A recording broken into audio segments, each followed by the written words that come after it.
Olá! Hoje a gente vai fundo nas ideias de Eckhart Tolle e do seu livro O Poder do Agora. E olha, isso aqui não é só um livro, é quase um manual prático para a gente se libertar um pouco da ansiedade, do estresse. Tudo isso focando na única coisa que realmente existe, o momento presente. Vamos descobrir juntos como essa mudança de foco, que parece tão simples, pode na verdade transformar tudo.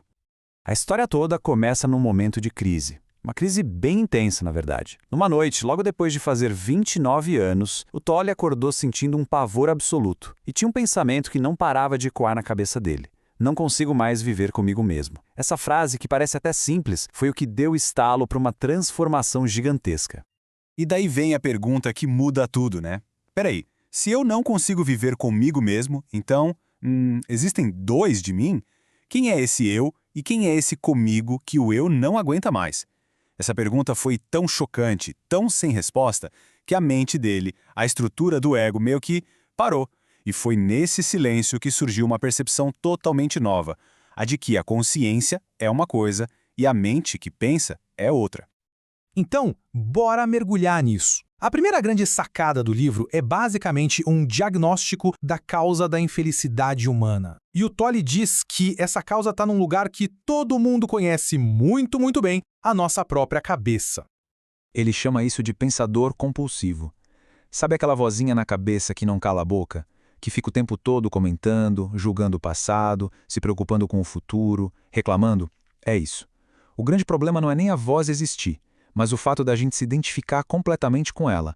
A gente acredita que é essa voz, e é aí que todo o sofrimento começa. E o Tolle vai direto ao ponto. Ele fala que o pensamento, que deveria ser uma ferramenta nossa, acabou virando uma doença. É como se a ferramenta que a gente deveria usar acabasse usando a gente. Nós viramos escravos desse falatório mental constante e vivemos mais dentro dessa historinha da nossa cabeça do que na realidade de verdade. E para ilustrar isso, ele conta uma parábola genial. Nós somos esse mendigo, sabe? Sentados em cima de um tesouro de paz interior, de consciência, que ele chama de ser. Mas a gente passa a vida inteira procurando migalhas de felicidade lá fora, sem nunca ter a ideia de olhar para dentro, para aquilo que a gente já tem. Mas como é que a mente se mantém tão ativa, né? Ela precisa de um combustível. E o próximo conceito do Tolle mostra exatamente o que é esse combustível, a nossa percepção completamente distorcida do tempo. Olha só, o Tolle faz uma distinção que é super importante. Existe o tempo do relógio, que é útil, é prático, a gente usa para marcar reuniões, planejar o dia, é uma ferramenta. Mas existe também o tempo psicológico, e esse sim é o problema. É a obsessão da mente com o que já foi e com o que ainda não veio. E isso nos prende numa prisão de memórias e de expectativas. Então, o ponto é o seguinte: quase toda a emoção negativa que a gente sente é um produto direto de não estar no presente. O passado só traz culpa, arrependimento, ressentimento, enquanto o futuro enche a gente de ansiedade, de preocupação, de medo. Ok, a gente já entendeu o problema. E a solução? Bom, a solução que o livro apresenta é radicalmente simples. É sobre reivindicar nosso poder, trazendo toda a nossa atenção para o único lugar onde a vida realmente acontece.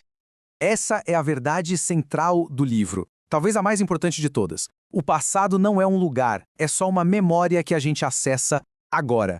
O futuro não é um destino, é uma imaginação que a gente cria, adivinha? Agora também. A vida inteira, cada segundo dela, acontece num único palco, o momento presente. E é só no agora que a gente consegue acessar o que o Tolle chama de ser. Pensa nisso como a nossa dimensão mais profunda, sabe? A consciência pura que existe por trás de todos os pensamentos e emoções. Ela está além da mente, além do tempo e é a única fonte de paz verdadeira. Tá, mas como é que a gente faz isso na prática? Porque só a teoria não adianta, né? E o livro é ótimo nisso. Ele nos dá ferramentas bem diretas para a gente conseguir sair dessa prisão da mente e entrar na realidade do presente. São 3 práticas-chave. A primeira, e talvez a mais poderosa, é: observe a voz na sua cabeça sem julgar, como se você estivesse ouvindo o barulho do trânsito lá fora. Isso já cria uma distância. A segunda, se ancore no agora, se perguntando qual é o meu problema neste exato instante. Geralmente a resposta é nenhum. E a terceira, pare de brigar com a realidade. Ou você muda a situação, ou você se afasta dela, ou você a aceita completamente. E a prática começa nas coisinhas pequenas do dia a dia. Em vez de lavar as mãos já pensando na próxima tarefa, tenta sentir a temperatura da água, o cheiro do sabonete. traz atenção para as sensações do corpo. Isso tira a energia do pensamento compulsivo e traz ela de volta para o presente. E aí, qual é o resultado disso tudo? O que acontece quando a gente começa a viver mais no presente? A vida se transforma. Não necessariamente as coisas lá fora, mas a nossa experiência por dentro, que no final das contas é o que mais importa. Os resultados são, nossa, profundos. Começa com a gente se libertando daquele medo psicológico e descobrindo uma paz que não depende de nada externo. Isso traz mais clareza, mais estado de alerta e até uma alegria que vem de dentro, do simples fato de estar vivo. No fundo, é o fim daquele sofrimento que nós mesmos, sem perceber, criamos pra gente. Isso leva a gente para uma sacada poderosíssima, a diferença entre a situação de vida e a vida. A situação de vida é a sua história, seus problemas, suas conquistas, são as ondas na superfície do oceano. Mas a sua vida de verdade é a consciência que está por baixo de tudo, o oceano profundo. Quando a gente se identifica com o oceano e não com cada ondinha, a gente encontra a verdadeira liberdade. E para fechar, fica esse pensamento que é bem provocador. Morra antes de morrer. O que ele quer dizer com isso? É deixar morrer esse falso eu, esse ego que a mente criou. Quando essa identificação com a mente se desfaz, o que sobra é a nossa verdadeira natureza, a consciência que sempre esteve ali. E nesse estado, a gente percebe que aquilo que realmente somos, isso nunca pode morrer.